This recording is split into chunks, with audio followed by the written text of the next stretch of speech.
نحمدہ و نصلی علی رسول الکریم اما بعد اعوذ باللہ من الشیطان الرجیم بسم اللہ الرحمن الرحیم۔ حدیث نبوی ہے، عبد القیس کا وفد رسول اللہ صلی اللہ علیہ وسلم کی خدمت میں آیا اور کہا کہ ہم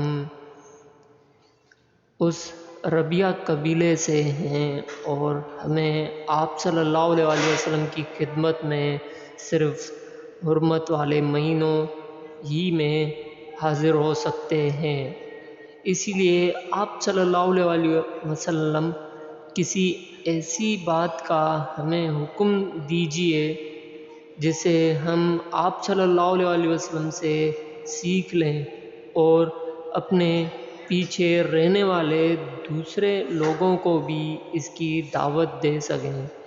آپ صلی اللہ علیہ وسلم نے فرمایا کہ میں تمہیں 4 چیزوں کا حکم دیتا ہوں اور 4 چیزوں سے روکتا ہوں۔ پہلی، خدا پر ایمان لانے کا۔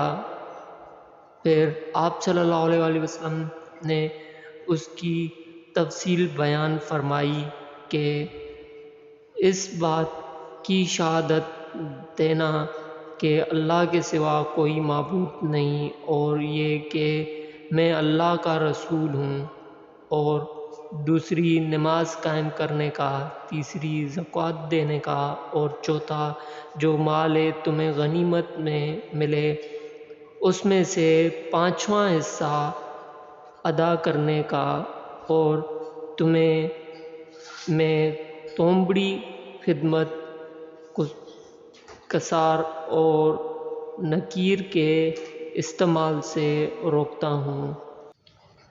صحیح بخاری حدیث نمبر 523۔ دوستو، اس ویڈیو کو ثواب کی نیت سے شیئر کریے گا، سبسکرائب کریے گا اور لائک ضرور کریے گا۔